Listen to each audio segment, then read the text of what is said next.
StraighTAllDay.com. You're now tuned into the show where you learn the discipline to show up day after day to do the work, the confidence to put yourself out there boldly and authentically, and the mental toughness to continue showing up, doing the work, putting yourself out there, even when the success you've expected to achieve has yet to be achieved. And on top of all this, you get a huge dose of personal initiative. That is the go-getter energy that moves any one of us, including yourself, to go and make things happen instead of waiting for things to happen. And then we put all this together into a series of frameworks, approaches, insights, strategies, and techniques, all underneath the umbrella of one unifying philosophy that is called work on your game. My name is Dre Baldwin, also known as Dre All Day, and welcome to the show. And today's topic is, we're on part 4 of 5. Topic, keys to confidence. Yes, we did a 5-part series on keys to confidence. So if you're coming in here in the middle, make sure you go check out the previous 3 episodes of this series. Then check out this episode, which is installment number 4, and tomorrow we'll do number 5. But before we get started, I remind everybody that I send out a daily motivation text message free of charge every single day. This message is guaranteed to have you focused, sharp, and on point to start your day, guaranteed, or your money back. You can get this message by going to your phone, the text message app in your phone, and text me at my number, which is 305-384-6894. And every day when that daily motivation message comes out, because you're a member of my text community, you'll be receiving that message. Secondly, Work on Your Game University. That is the only place that I offer any type of coaching. That's the only place where you can work with me directly. It's the only place you can get direct access to me to ask your questions, share your challenges, and get insights directly from me. So if you enjoy what you get here on this show, then imagine what it's like when you're working with me directly inside the university. You don't have to imagine. All you got to do is go to workonyourgameuniversity.com, and we will tell you exactly what steps to take to get started.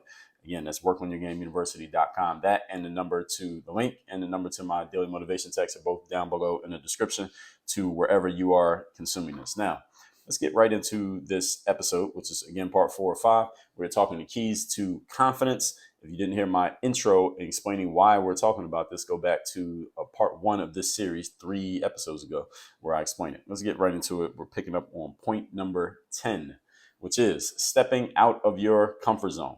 So we talked about embracing challenges in the previous installment of this series. So confident people are willing to do things that are outside of their normal realm of operation, understanding that they will either succeed or they will stay there until they figure out how to succeed, or they will learn something and maybe move on to something different, but at least smarter than they were before. This is what confident people do. They are willing to step out of their normal realm of operation. That's the most important part of this. Confident people are willing to do this. See, when you find yourself staying in your comfort zone and unwilling to move out of it, then the challenge with this is it's hard for you to grow. It's damn near impossible to grow if you don't step out of your normal realm of operation. If you don't step outside of your comfort zone. You have to do something that's a little bit uncomfortable for you in order for you to grow. Confident people are willing to do that, understanding that even if they stumble and fall, even flat on their face in the process of stepping out of their normal realm of operation, they will learn something new. They will continue to work on that thing, or they'll at least take the learning, whatever new that they learn, and they'll use it for some other way they'll use it in some other way to move themselves forward in life, even if they don't end up staying in that same space being successful. So let's say you go start a new business and it push you out of your normal realm of comfort, and that business ends up failing within a year and a half. Maybe you don't keep working on that business because the business failed, you close it down, but you take the knowledge of that failed business and you go do something else. You go move forward and do something different with it. Any of you who knows the story of Steve Jobs, he's the guy who was the marketing brains behind Apple and the visionary behind the Apple computer, which created the phones and the tablets and the Macs and all that we all have to this very day. Steve Jobs started Apple, ended up getting kicked out of his own company after they had went public. This was in the early 90s. Got kicked out of the company. He went and started a couple other companies. One of them, notably, was Pixar, who makes all the movies. He started Pixar. Then Apple was starting to fail. The company he had started was failing, but he had been kicked out, remember? But then they asked him to come back to save the company. He was able to save the company, and now look where Apple is today. They probably have more cash. Not probably, but they have, as of this recording, more cash than any other company in the United States, Apple. Because Steve Jobs, one of the reasons that Steve Jobs came back and brought that company back from the dead, he learned some things, and his, I guess you would call it a failure of him getting kicked out of his own company. You start a company and get kicked out of it. I think we can call that a failure. So he got kicked out of his own company, learned from that failure, It pushed him out of his comfort zone, absolutely, in a way that maybe he wasn't even trying to, but he went and grew, made himself a higher level individual in the process of being kicked out while he was doing his other things. And by the time he came back to Apple, he had a different view, different insights, a different approach. And he used that approach to help save Apple from insolvency and brought the company back from what looked like near death. And look where they are now. So this is what confident people do. They're willing to step outside of their comfort zone, or if they are pushed outside of their comfort zone, which is kind of what happened to Steve Jobs. He really got pushed out of his comfort zone, literally pushed out by getting pushed out of Apple. When they're pushed out of their comfort zones, they don't go scurrying and demanding to be let back into their comfort zones. They go deal with the fact that they're outside of their comfort zones and adjust as necessary, which is what Steve Jobs did in that situation. So we could say both, that confident people both step outside of their comfort zones, which is the voluntary choice, or when they find themselves pushed out of their comfort zones, they are okay with staying out there.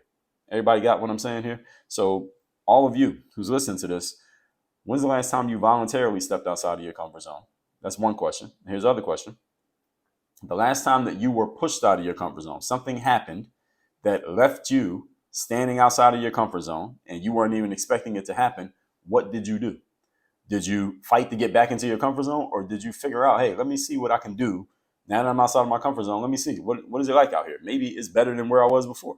A lot of times people don't do this. They scurry. They are so anxious and antsy to get back into their comfort zone. They never even stop to look around and see what's going on in this space outside of their comfort zone, and don't even realize the opportunity that they may be passing up by trying to get back into the place that they're used to. So this is what successful people do and confident people do. They are willing to dance with that discomfort. This is one of the reasons why confident people are confident, because they do this kind of thing on a regular basis. They get outside of their comfort zone and they say, let me see what this is like. Maybe there's something here that I can use. You got to have confidence to do that. And what it does is it builds in their minds a track record of them identifying, meeting, and overcoming challenges. See, when you step outside of your comfort zone and you deal with the situation and you don't die in the process, it builds up even more confidence. Confidence begets confidence. You're only challenged when you step outside of your comfort zone. If you're in your comfort zone, you're not being challenged. Now, you may be able to maintain, but it's not a real challenge till you do something that's discomforting for you. If you're in your comfort zone, whatever you're doing, again, it can keep you where you're at, but is it really a challenge? Not really. Confident people never get stuck in their ways and never get married to an old way of doing things just because that's the way that they've always done it. Now, it does not mean that confident people are not disciplined. There's a difference between being disciplined and being stuck in your ways. And again, how do you know the difference? How do you know if you're just being disciplined at something that is not working and then it's starting to border on being stuck in your ways? Well, this is why you got to get smart people around you. You get smart people around you, somebody else may be able to point out something in you or in your process that you are not seeing yourself. And when they point it out, you can say, okay, let me think about that. Does that make sense? But this is why the associations matter so much, because you cannot and should not take advice just from any random individual. Like somebody leaves a comment on your Instagram or YouTube doesn't mean you should take their advice regardless of what they say or why they say it. It doesn't mean that they are necessarily wrong, but it also doesn't mean you should listen to everybody who leaves a comment. This is why you got to get around the right type of people. So when someone does offer you something, it is someone who you have chosen, you have sought out their advice, you've sought out their connection so that they can give you their insight. And then if it makes sense, you can go ahead and use it. And if it does make sense, they should be able to tell you why it makes sense. And you're willing to listen because you have chosen to listen to this person in the first place. All right, this is why associations matter so much, folks. And this is why any of you who's in a position where maybe you feel like you have some valuable things that you can share with people that would actually be useful for them, but you don't have too many people who are actually looking to hear what you have to say. This is why you got to do the work to make sure people understand why whatever it is that you want to offer is useful and valuable. If you haven't done that work, this is a marketing job. This is marketing.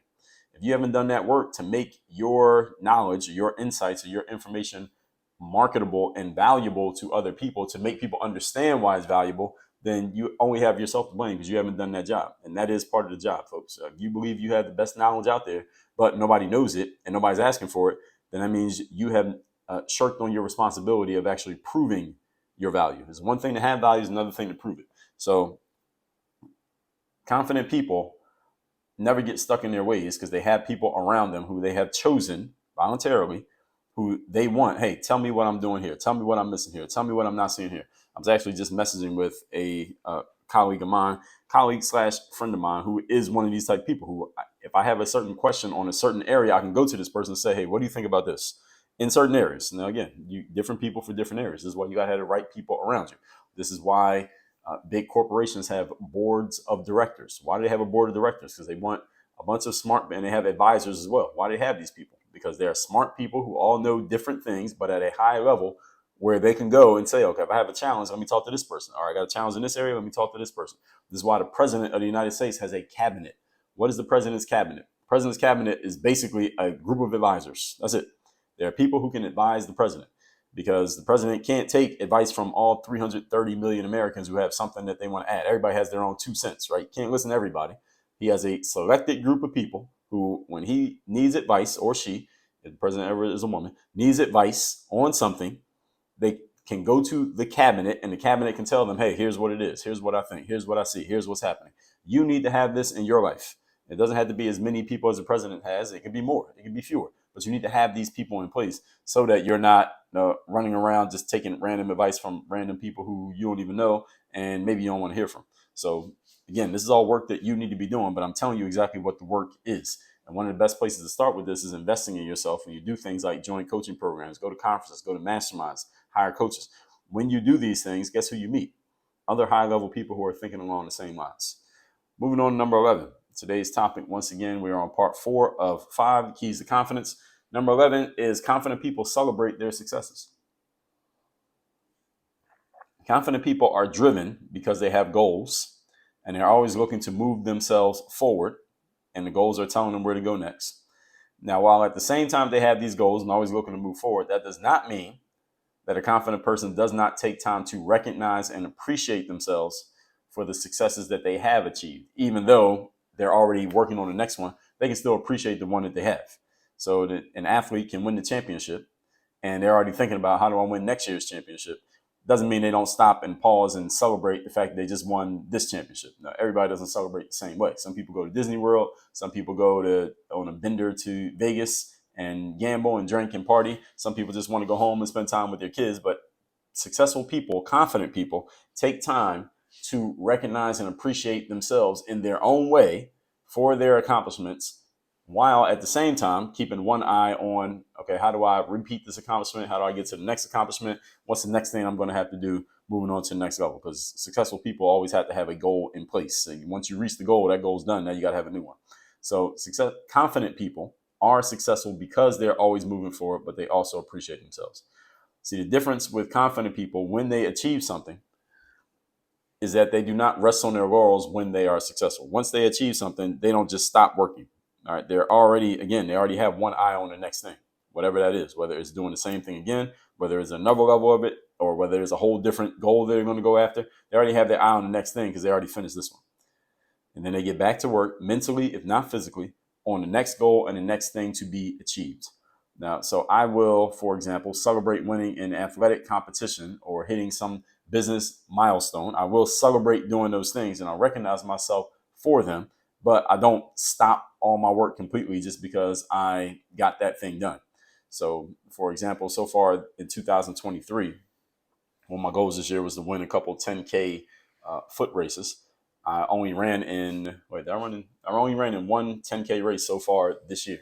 There was one I was going to run in, and I ended up not running in it because I would have had to travel to get to. I ended up not going. But the one that I did run in, I won. I came in first place, and I have at least 2 more on the calendar for this year. So if I win 3 for the year, that'd be great. So when I won the first one, I was happy and I celebrated myself. But at the same time, I thought to myself, you know what? I wasn't even in my best shape yet. I wasn't even in full game shape, but it was good enough to win this race. I want to get in full game shape for the next race. And down here in South Florida, they rarely have races, or they never have races in the summertime. So I'm recording this in the summer. By the time you hear this, it'll be July or August. And there's no races in the summertime. I guess it's too humid for people. It is extremely humid, so I get it. But the next races will be in, I guess, probably October, November, December, that time frame. And barring injury, I will be ready for those next races to get my next thing. So I celebrated the last one, which was in April. And at the same time, I'm thinking about how do I get ready for the next one? How do I get myself in even better shape and get faster, or at least stay as fast so I can move on to the next one? So you're already thinking about that next thing while you're appreciating yourself for the current thing.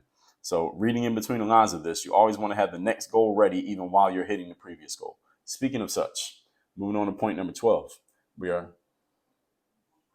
talking today about keys to confidence. Number 12, consistent progress. Confident people are consistently progressing, and they're doing this consciously and intentionally. This is not random. Confident people are always moving forward, and consistent progress requires what? Consistent goal setting. To move forward, you need a goal to go after. And this, because you have goals to go after, you're able to consistently progress. So as you're getting close to reaching one goal, you have already started to set the next goal. Simple as that. Only way any person can continually strive for progress is to have new things to aim for.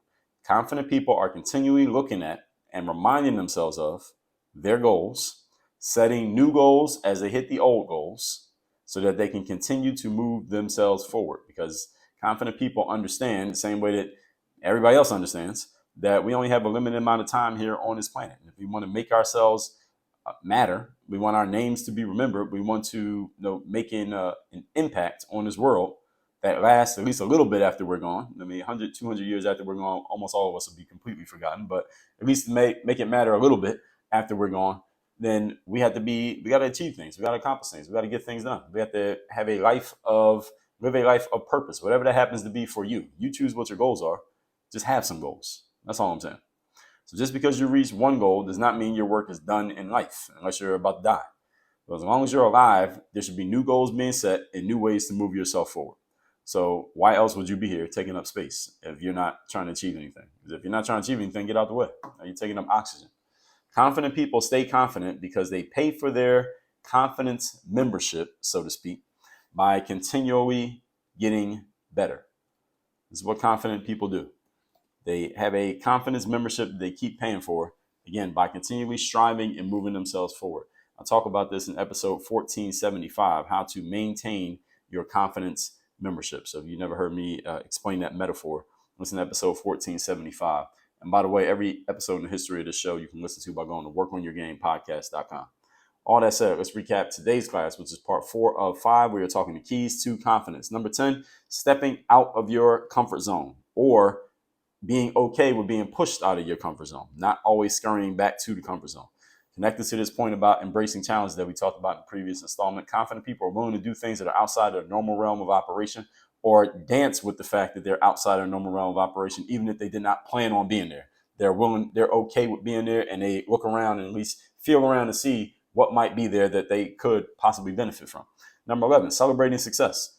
Yes, confident people do appreciate the fact that there's always a new goal to be set. There's always a new outcome to be achieved. But at the same time, when they do achieve a goal, they do take the time and recognize themselves for it. Again, people do this in different ways. Some people do it quietly and privately. Some people do it openly, loudly, and publicly. But confident people always celebrate their success. They give themselves something as a token of recognition that I said I was going to do this. I did it. All right, I did it. So now I get to eat a piece of pie. I did it. Now I get to go to the bar. I did it. Now I get to drink 3 beers instead of 1 beer. I did it. Now I'm going to go to the movies. I did it. Now I'm going to take a week and not do any work. Whatever it is going to be for you.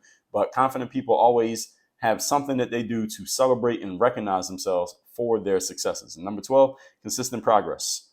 Confident people are always moving forwards. It means they always have a new goal. They hit one goal. Now they're already working on or looking at, thinking about at least the next goal, whatever it's going to be. So you won the championship, you're going to Disney World, and then you're thinking about, all right, how do I win the championship again next season? How do I deal with these up and coming competitors that are going to be trying to beat me now that everybody saw me just win the championship? Confident people stay confident because they continually pay for their confidence membership, so to speak, by continually getting better. The way you continually get better is to continually set goals. Goals are the structure that allows for the discipline of continuous improvement. All that said, text me, let me know the best insight you got from today's masterclass. My number is 305-384-6894. And Work on Your Game University, that is the place where you get coached by me directly. You know you want to be coached with me. You know you want to work with me. You've been thinking about it, talking about it, looking at it, considering it, hemming and hawing about it. Now I'm giving you permission to do something about it. Go to workonyourgameuniversity.com and let's get started. All you got to do is click the link that is down below in the description to this episode. Again, that's workonyourgameuniversity.com. Work on your game. Dre, all